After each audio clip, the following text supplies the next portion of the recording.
We've met before, haven't we?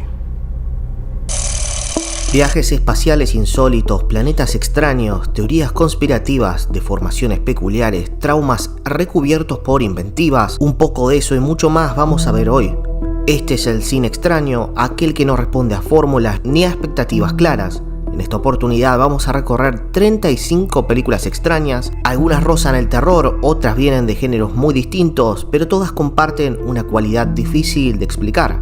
Te sacan del lugar del espectador cómodo, no te dan lo que esperás, no son inquietantes por sus monstruos o por sus sustos, sino por su tono, por sus ideas, por las decisiones raras que toman, películas que se sienten diferentes, que generan rechazo o fascinación, a veces las dos cosas al mismo tiempo.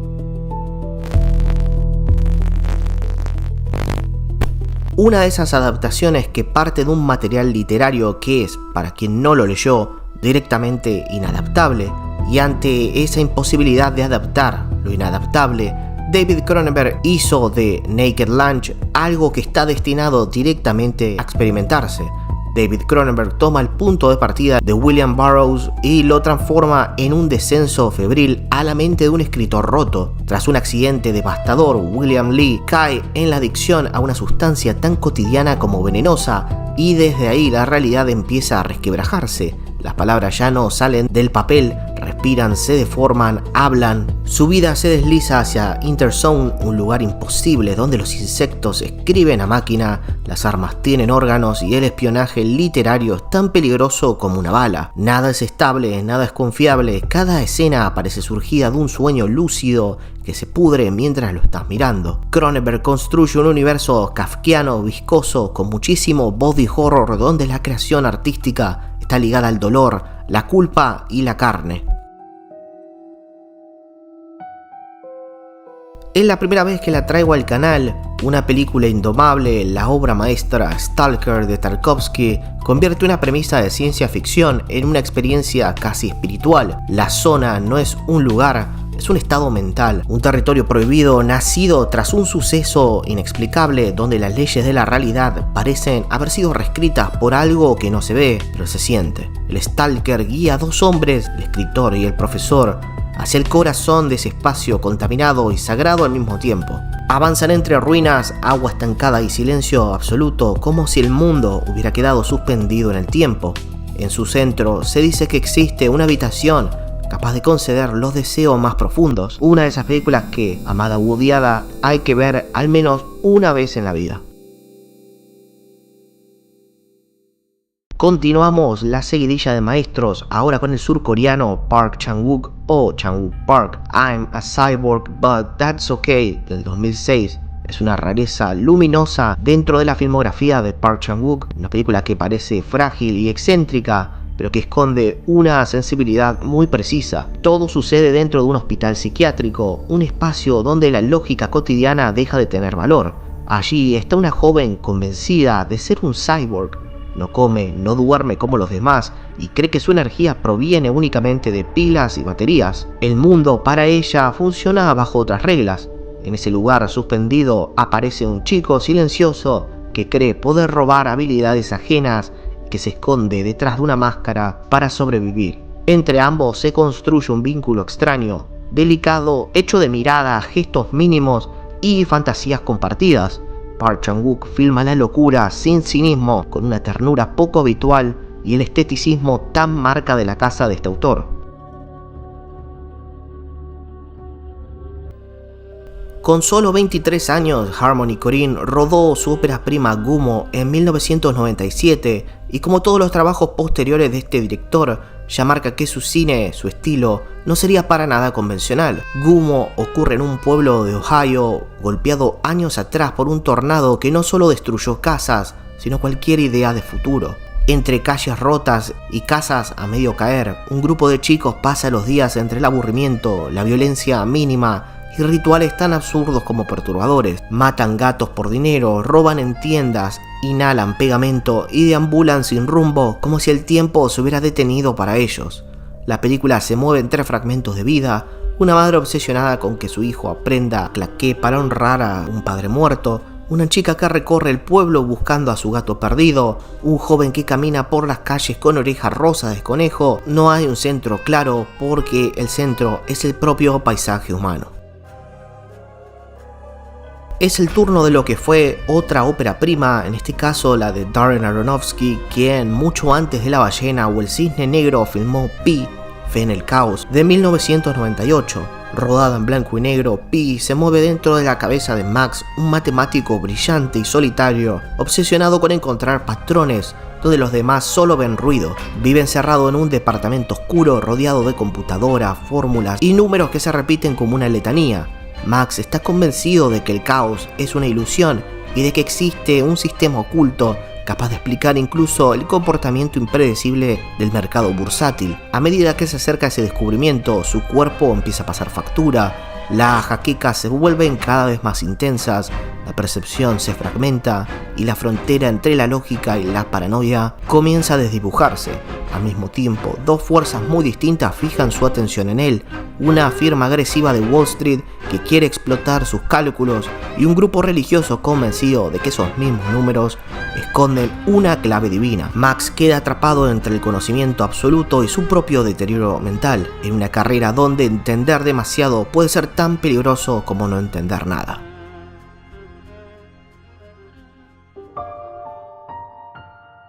Esta película la descubrí hace no tanto tiempo y me pareció de un modernismo impactante. Es también una de las películas de terror más extrañas que vas a encontrar en la década de los 80, no tanto por lo que cuenta, sino por cómo lo hace. Parents, de 1989, está filmada como una pesadilla contada desde el punto de vista de un niño, desde su perspectiva atravesada en una edad donde el mundo muchas veces parece raro o imposible de comprender. Parents te mete de lleno en la postal perfecta de los Estados Unidos de los años 50, barrio prolijo, sonrisa de revista, cenas familiares y sueños de ascenso social. Nicky y Lily parecen encarnar todo eso a la perfección. Son amables, optimistas y se esfuerzan por ser la familia ideal, al menos de puertas para afuera. El problema es Michael, su hijo. Algo no encaja y él lo siente antes de poder explicarlo. Hay silencios incómodos, miradas que duran demasiado y sobre todo la comida. Platos que aparecen sin explicación, visitas misteriosas al frigorífico y un menú que despierta más miedo que apetito. Sus padres mienten, evitan preguntas y se empeñan en que todo es normal. A medida que Michael empieza a atar cabos, lo rutinario se vuelve inquietante. Lo doméstico se transforma en amenaza y el hogar, ese espacio que debería ser seguro, se convierte en un lugar lleno de secretos. Un film que podría ser digno de David Lynch. Haneke es un cineasta con amplia trayectoria. En Caché nos cuenta la historia de George, un presentador de televisión, y su esposa Anne, cuya vida aparentemente perfecta se desmorona cuando comienzan a recibir misteriosas cintas de video que muestran grabaciones de su hogar. Las cintas no contienen amenazas directas, pero la sensación de ser vigilados y perseguidos crea una atmósfera de paranoia en ellos. A medida que George investiga, se ve obligado a confrontar un episodio oscuro de su infancia, lo que lleva al film a abordar temas más profundos, una culpa personal y colectiva, especialmente en relación con el pasado colonial de Francia. Con su estilo característico, Haneke deja muchas preguntas sin respuesta, desafiando al espectador a sacar sus propias conclusiones sobre el significado de la trama, la moralidad de los personajes y la naturaleza de la violencia oculta en la vida cotidiana. El director de esta película, Carlos Bermud, se tiene reservado 2 puestos en este video. El primero de ellos va para Diamond Flash, película del 2011 que significó la ópera prima en su carrera, con una estética minimalista y un guión que se despliega como un rompecabezas. La película nos sumerge en una trama de múltiples capas donde nada es lo que parece, y es justamente lo impredecible lo que la vuelve extraña pero también fascinante. Violeta está dispuesta a lo que sea por encontrar a su hija desaparecida. Elena guarda un extraño secreto.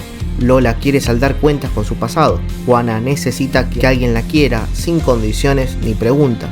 Y finalmente Enriqueta solo busca que la hagan reír.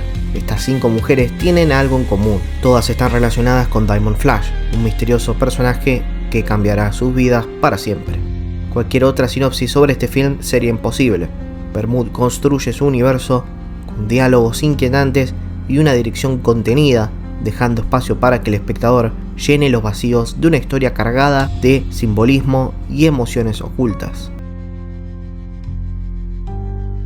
Del director polaco Andrzej Zulawski, On the Silver Globe es una de las obras más ambiciosas, caóticas y visionarias del cine de ciencia ficción europeo. Concebida originalmente en la década de los 70 y censurada por el régimen comunista antes de completarse, la película fue rescatada y finalizada por el propio Zulawski años después, combinando el material filmado con narraciones en off que explican las escenas destruidas o perdidas. El resultado es una experiencia cinematográfica única, a medio camino entre el mito, la locura y la revelación. Lo interesante es cómo se trata de una película que, al estar a medio terminar, se va completando con la voz en off. Una titánica película de ciencia ficción que comienza con un grupo de astronautas que escapan de la Tierra para fundar una nueva civilización en otro planeta. Con el paso de generaciones, sus descendientes evolucionan en una especie de sociedad primitiva que adora a los primeros colonos como dioses. Cuando un nuevo viajero espacial llega desde la Tierra, es recibido como el Mesías anunciado, pero pronto se dan cuenta de que la línea entre la fe y la violencia es más delgada de lo que imaginaban.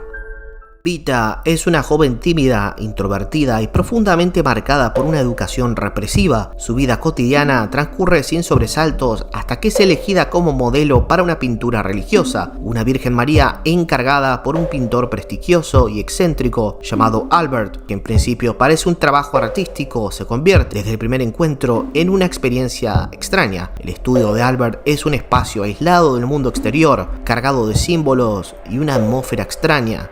Allí, Vita comienza a posar bajo una mirada que no es solo artística, sino claramente posesiva. Albert no se limita a pintar, observa, manipula, sugiere y empuja lentamente a la joven a un juego psicológico en el que la figura de la Virgen se mezcla con la sexualidad reprimida, la culpa y el deseo. A medida que avanzan las sesiones, la relación entre modelo y artista se vuelve cada vez más ambigua. El film de Letonia, The Spider, de 1992, desarrolla su relato desde una perspectiva claramente freudiana. La pureza impuesta, el deseo reprimido y la figura masculina como catalizador de un despertar traumático. Ya se sabe que si una película proviene de Nicholas Roeg, no te vas a encontrar con nada clásico, sino más bien con films que juegan al extremo con el montaje y las líneas temporales. Su debut performance de 1970 sigue a Chad, un matón de la mafia londinense. Cuando un encargo sale mal y su propio jefe empieza a buscarlo, Chad huye y se esconde en una vieja casa en un barrio marginal, convencido de que solo necesita desaparecer por un tiempo. La casa pertenece a Turner, una ex estrella de rock,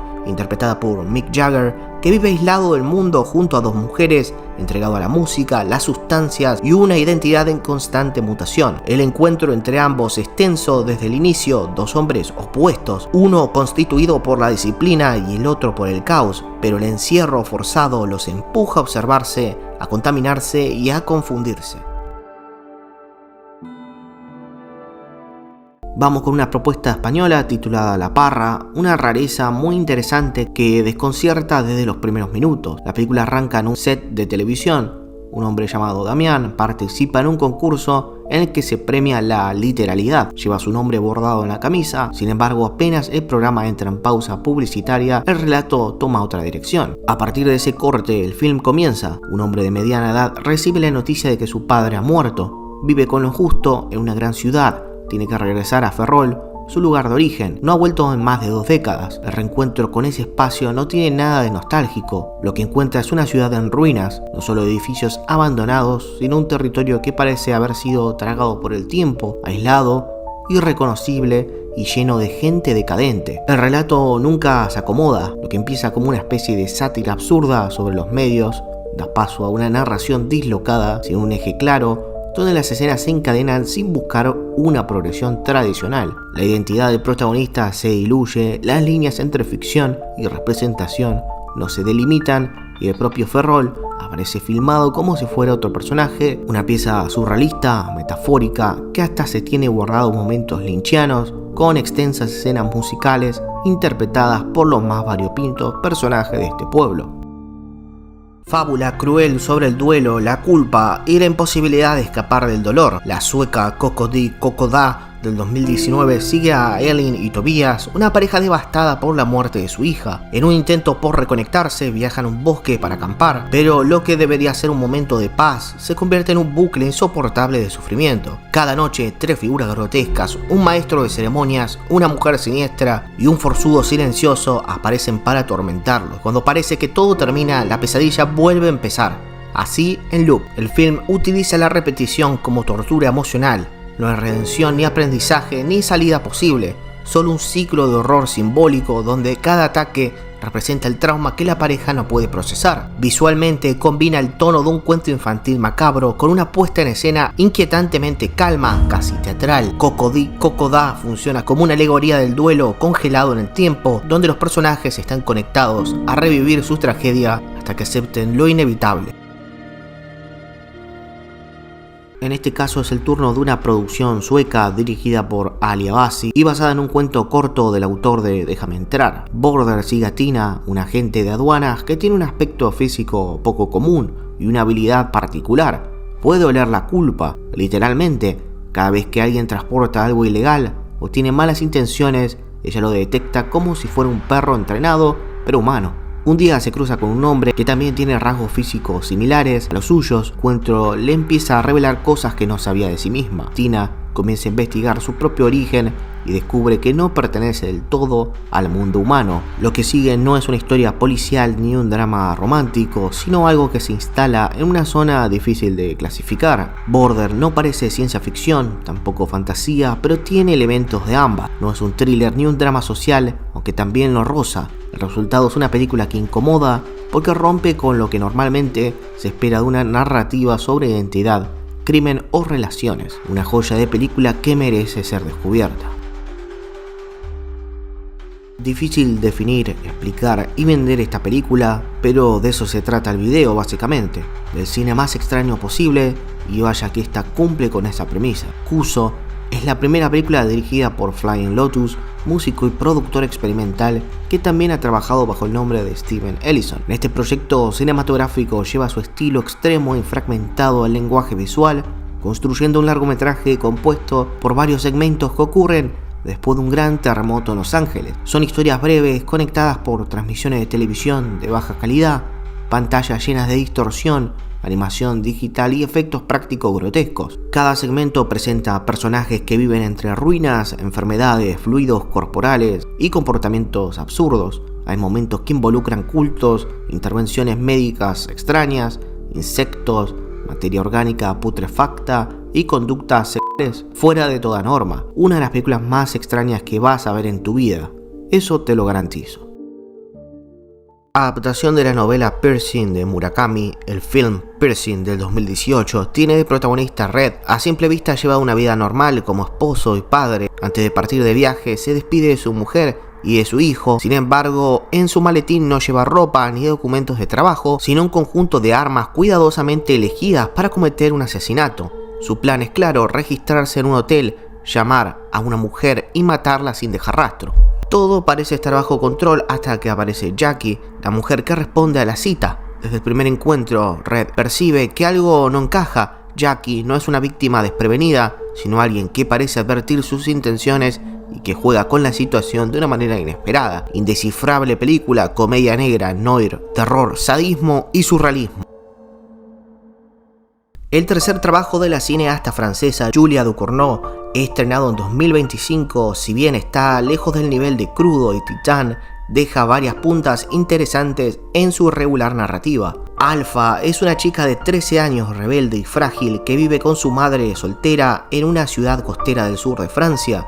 En paralelo, una extraña enfermedad sanguínea se expande lentamente. Quienes la padecen comienzan a transformarse, endureciéndose como si su carne se volviera piedra. La madre de Alfa, médica, trabaja directamente con esos pacientes y convive a diario con esa amenaza invisible. Todo se altera cuando Alfa vuelve de una fiesta con un tatuaje casero que se infecta. La posibilidad de que su hija esté enferma activa una paranoia creciente, mientras en la escuela Alfa se convierte en blanco de rumores, rechazo y violencia. A la vez, el regreso de su tío, un hombre marcado por la adicción y el pasado familiar, abre heridas que nunca cerraron. Una película peculiar con potencial de ser incluso mejor de lo que acaba siendo. pero que deja algunos momentos bastante grotescos.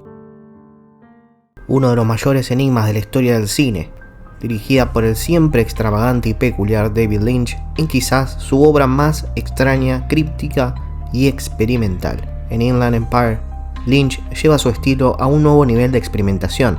Es una experiencia completamente desquiciada, con una narrativa fragmentada que te deja preguntándote si te perdiste algo, o si todo está diseñado para que nunca entiendas al completo. Laura Dern da una actuación monumental, navegando entre diferentes realidades, emociones crudas y momentos terroríficamente desconcertantes.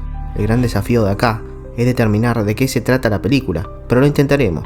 Nikki Grace, interpretada por Laura Dern, es una actriz que consigue el papel principal. Sin embargo, el rodaje toma un giro oscuro cuando se revela que la producción está maldita debido a un trágico incidente ocurrido en una versión previa de la historia. A medida que avanza, Nikki se ve atrapada en una espiral de realidades alternas donde su identidad como actriz y personaje comienzan a fusionarse. Visualmente, Lynch usa cámaras digitales de baja calidad para darle un look sucio que enrarece aún más toda la película. Habíamos arrancado el video hablando de Carlos Bermud y su Diamond Flash, anticipando que aparecería 2 veces en este video, y la segunda es con su obra maestra Magical Girl, con su estructura de rompecabezas, con tramas entrelazadas que exploran el lado más oscuro del ser humano, el deseo y la culpa.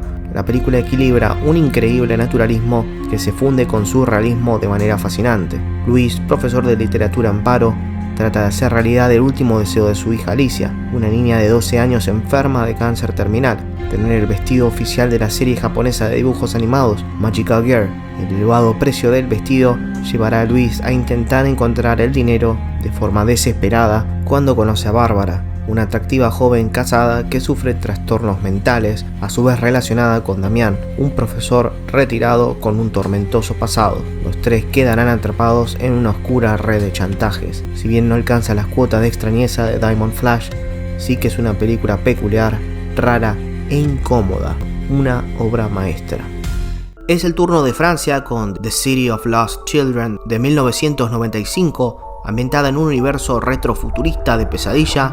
La película construye un mundo corroído por la melancolía, donde la infancia es el bien más codiciado y los sueños se han convertido en una forma de poder. En una plataforma perdida entre la niebla del mar vive Crank, un científico demente que envejece sin control porque carece de la capacidad de soñar. Desesperado, secuestra a niños de la ciudad para robarles sus sueños mediante un experimento cruel que distorsiona la frontera entre lo real y lo onírico. Lo acompañan Irving, un cerebro parlante encerrado en un tanque de vidrio, y una serie de clones torpes y melancólicos que habitan un entorno tan grotesco como poético. Mientras tanto, en la ciudad portuaria, One, interpretado por Ron Perlman, un forzudo de corazón noble y mirada triste, emprende una búsqueda desesperada para rescatar a su hermano pequeño, uno de los niños raptados por Crank. Juntos se enfrentan a una red de criminales, inventores y seres deformes en un entorno donde cada rincón parece extraído de un sueño lúgubre o una ilustración steampunk.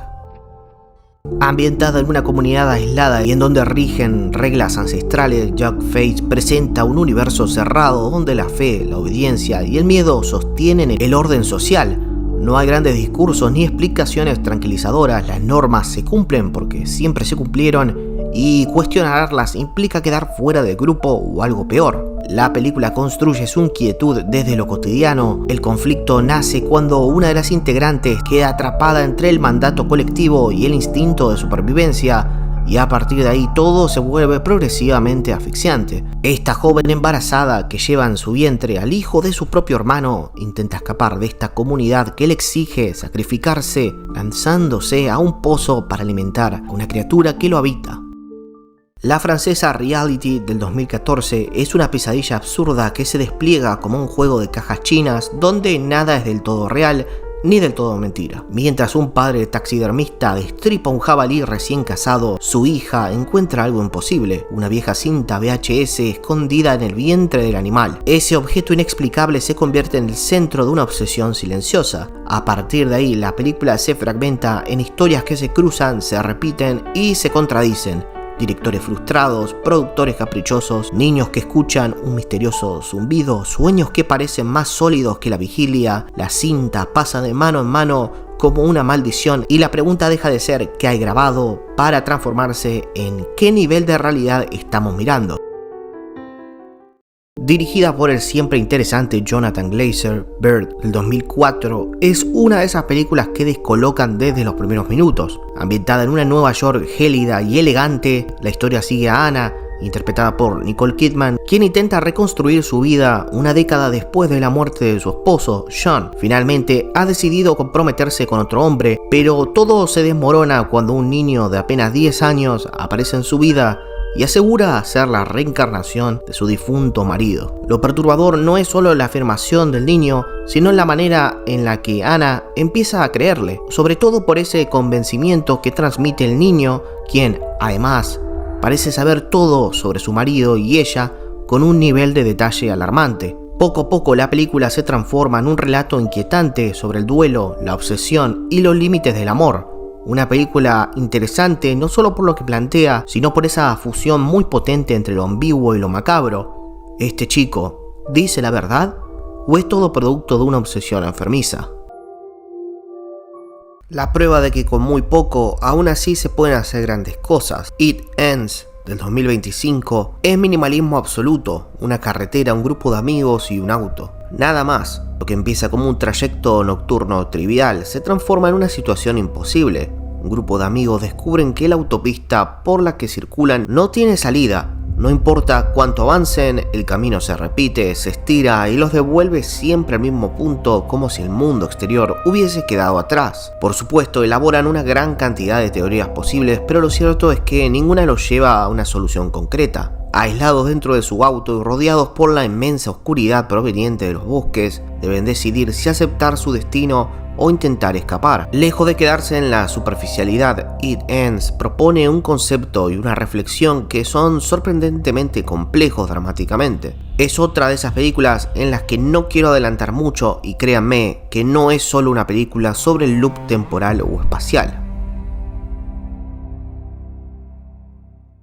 Recomiendo profundamente ver Take Shelter del 2011, una película fantástica. En ella, Curtis vive una vida simple y ordenada en un pequeño pueblo de Ohio junto a su esposa y su hija. Trabaja, cuida a su familia y se mueve dentro de una rutina previsible hasta que algo empieza a resquebrajarse. Sueños intensos, imágenes violentas, tormentas imposibles y presagios que no puede sacarse de la cabeza comienzan a invadir sus noches y luego sus días. A medida que estas visiones se vuelven más frecuentes, este hombre empieza a obsesionarse con la idea de una catástrofe inminente. El miedo no viene del exterior, sino de una pregunta constante.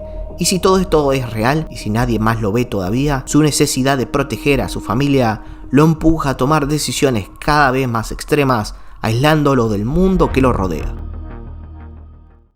Proveniente de Hungría, Taxidermia está estructurada en 3 partes que siguen a 3 generaciones de una familia. Cada segmento se centra en un personaje diferente y retrata etapas específicas del siglo XX en Hungría, desde la Segunda Guerra Mundial hasta la posmodernidad.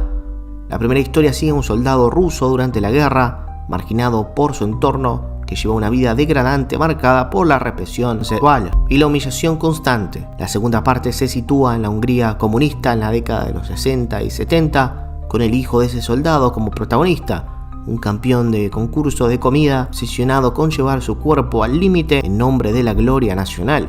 La tercera parte se centra en el hijo de este último, un taxidermista que vive aislado, rodeado de animales disecados, mientras su padre obeso vive postrado en una cama. La película usa estos 3 relatos para trazar una línea histórica y corporal del país, donde los cuerpos expresan tanto las frustraciones personales como las ideologías de cada época. A través de situaciones extremas y decisiones visuales explícitas, Taxidermia construye un retrato familiar que también puede leerse como un reflejo de las heridas culturales del siglo XX en Europa del Este. No es para todo el mundo, como todas las películas que aparecen acá, pero sin dudas que vale muchísimo la pena dejarse llevar en este viaje en donde hay drama, comedia, terror, body horror y mucho surrealismo.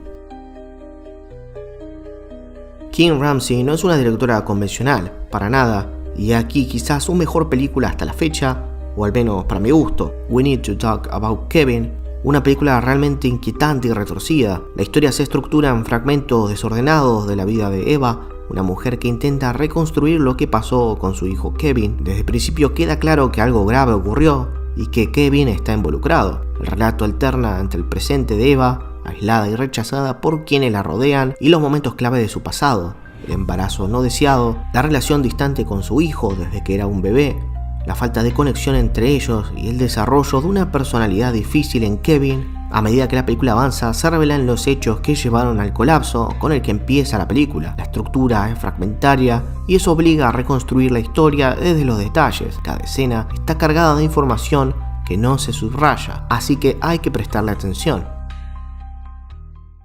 Esta es una película complicada de recomendar porque su narrativa es en verdad intrincada, laberíntica, confusa, pero sin dudas brillante. The Element of Crime, o El elemento del crimen, de 1984, es el debut, la ópera prima del gran cineasta danés Lars von Trier. El puntapié de esta historia es la de un thriller con un detective resolviendo un crimen, y es que von Trier se apoya en bases clásicas y sólidas para hacerlas estallar por los aires y subvertir lo que entendemos por este tipo de género o historias. La trama sigue a Fisher, un inspector de policía que tras años fuera de Europa vuelve para reabrir un caso de asesinato que lo obsesiona. Bajo hipnosis, el detective reconstruye los pasos del criminal intentando comprender su lógica, pero cuanto más se adentra en su mente, más empieza a perder la propia. La película se desarrolla en una Europa decadente, casi post-apocalíptica, donde la lluvia nunca cesa y la civilización parece descomponerse lentamente. Von Trier filma todo en un tono amarillento, creando una atmósfera de pesadilla húmeda y enfermiza que recuerda tanto al expresionismo alemán como al Tarkovsky de Stalker. La sensación es esa, la de la recreación de un mundo que es, por un lado, futurista si se quiere, pero que nunca se siente real ni tangible.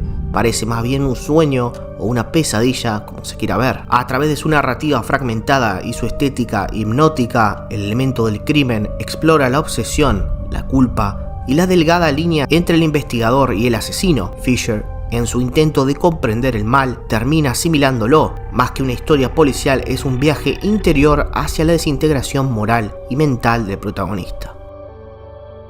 Basada en un oscuro cuento popular, la checa Little Otik del 2000, dirigida por Jan Svankmajer, tiene una combinación preciosa de animación stop motion y acción real para construir una fábula grotesca sobre la paternidad, el deseo y los límites del amor humano frente a la monstruosidad. La historia sigue a un matrimonio que descubre que no puede tener hijos. El vacío emocional se convierte en una obsesión, especialmente para ella, cuya frustración llega a lo patológico. En un intento por consolarla, su marido talla una raíz del jardín con forma de bebé, una figura tosca e inocente que representa tanto la ternura como la desesperación. Pero este gesto simbólico deviene en una pesadilla doméstica porque la raíz cobra vida, movida por un apetito voraz que crece a medida que lo alimentan. Svankmajer utiliza esta premisa como una alegoría brutal sobre la maternidad y el consumo, explorando cómo los impulsos más puros pueden volverse destructivos cuando son llevados al extremo.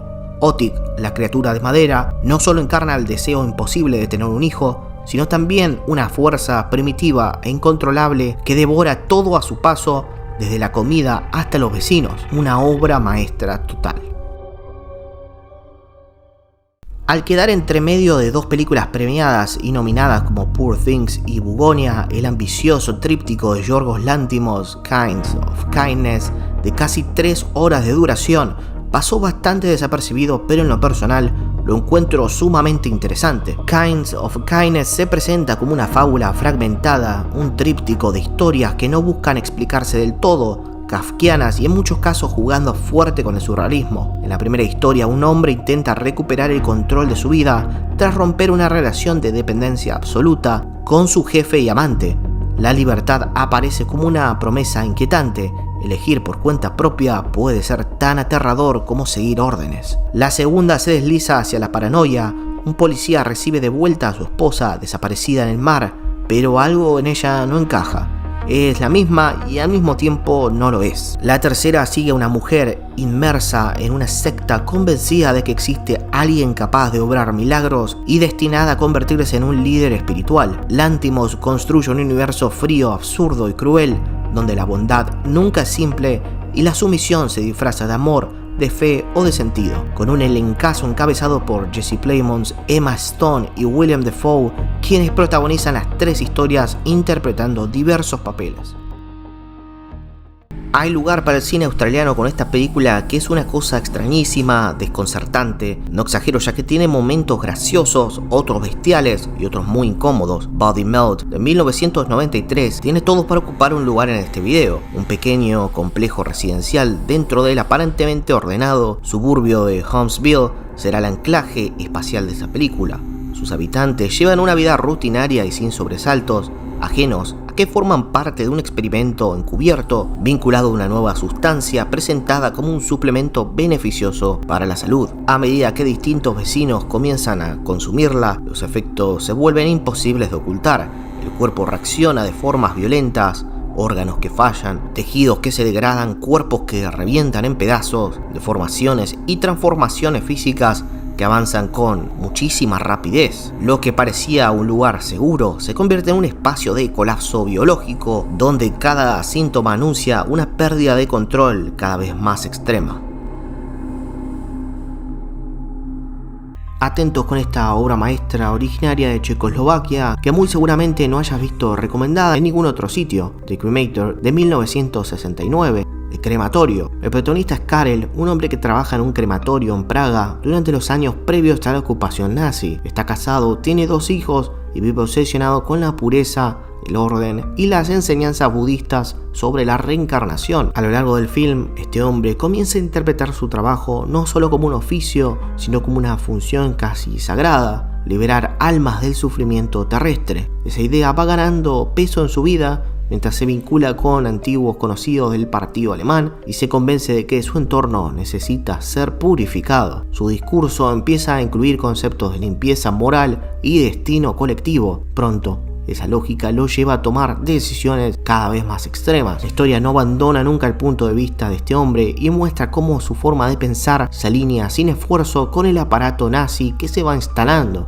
La película se estrenó durante un contexto político tenso en Checoslovaquia, poco después de la invasión soviética del 68, y fue rápidamente censurada. A pesar de eso, El crematorio se consolidó como una de las obras más reconocidas del cine checo por su retrato de la obediencia, la ideología y la deshumanización llevada al extremo. La forma en la que está contada la vuelve una experiencia extrañísima, compleja, fragmentada, como la propia psicología de su personaje. Saltos de eje, rupturas espaciales y temporales, una pieza compleja y que es en verdad una obra maestra, una perfecta metáfora sobre el contexto político y la ideología como una especie de virus que se impregna incluso de forma inconsciente. No se puede hacer una lista de cine extraño sin tenerlo en cuenta a él y algunas de las locuras que filmó.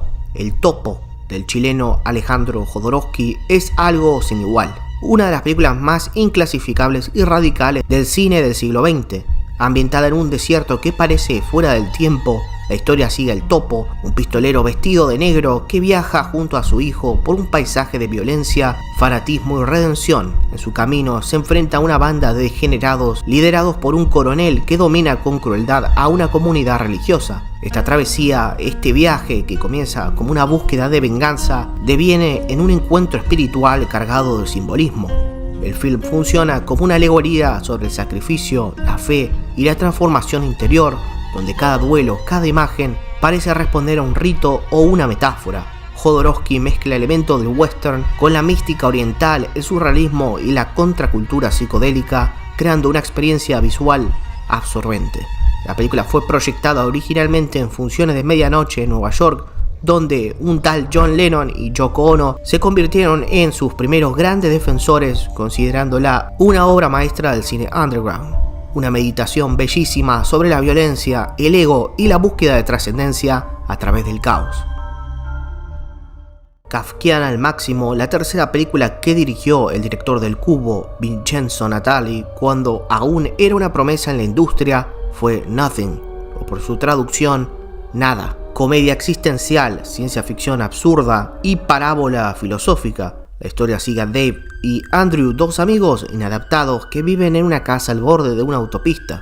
Ambos están arruinados, perseguidos por todos y hartos de un mundo que los desprecia, hasta que un día literalmente el mundo desaparece. Todo lo que los rodea, personas, edificios, sonidos, se desvanece y ellos quedan flotando en una inmensidad blanca y silenciosa. Lo que sigue es una exploración del vacío, tanto físico como emocional. En este nuevo espacio, los protagonistas descubren que pueden hacer desaparecer cualquier cosa que odien, solo necesitan concentrarse lo suficiente. Así, el film se convierte en una sátira sobre el deseo de control, la negación y la inmadurez humana. Rodada casi íntegramente en un entorno blanco absoluto, Nothing convierte la nada en su mayor herramienta narrativa. Natalie crea una atmósfera desconcertante donde lo absurdo se mezcla con la reflexión metafísica. El humor, aunque ligero en apariencia, esconde una crítica feroz a la alienación moderna y al egocentrismo que define nuestra forma de existir. Como en Kubo o Zipper, el director vuelve a encerrar a sus personajes en un espacio imposible, pero esta vez sin paredes, sin referencias y sin lógica. Solo dos hombres frente al vacío total, preguntándose si lo peor del mundo no era el mundo mismo, sino ellos. ¿Puede una película tratar sobre extraterrestres y aún así ser terriblemente desgarradora? Sí, Mysterious Skin es uno de esos raros casos, una película en donde la abducción extraterrestre funciona como una durísima metáfora del trauma y el dolor. En 1981 Brian tiene 8 años, un partido infantil de béisbol, una tarde cualquiera y luego un vacío. Despierta hora después en el sótano de su casa con la nariz sangrando y sin recuerdos claros de lo ocurrido. A partir de ese momento algo queda desajustado. Pesadillas recurrentes, episodios de sonambulismo y una sensación persistente de amenaza. Para darle forma a lo inexplicable, Brian se aferra a una idea. Cree haber sido abducido por extraterrestres. Tiene recuerdos, imágenes vívidas de las criaturas analizándolo. Los años pasan y llega la adolescencia. Brian es retraído, inseguro, obsesionado con el fenómeno ovni, buscando respuestas en el cielo para algo que no logra nombrar. En paralelo crece Neil, su antiguo compañero de equipo. Carismático, atractivo, seguro de sí mismo, se mueve con naturalidad en relaciones fugaces con hombres adultos. Ambos recorren caminos muy distintos pero conectados por un pasado compartido que sigue proyectando sombras. Mysterious Skin retrata la confusión, la fragilidad y la búsqueda de identidad en una juventud marcada por experiencias que no siempre pueden recordarse pero que nunca dejan de sentirse. ¿Cuáles vieron? ¿Cuáles les parecieron interesantes? Déjenme saber en la caja de comentarios. Gracias por llegar hasta el final y si les gustó el video son bienvenidos a dejar su me gusta y por supuesto suscribirse si es que aún no lo están. Es todo por hoy, hasta la próxima.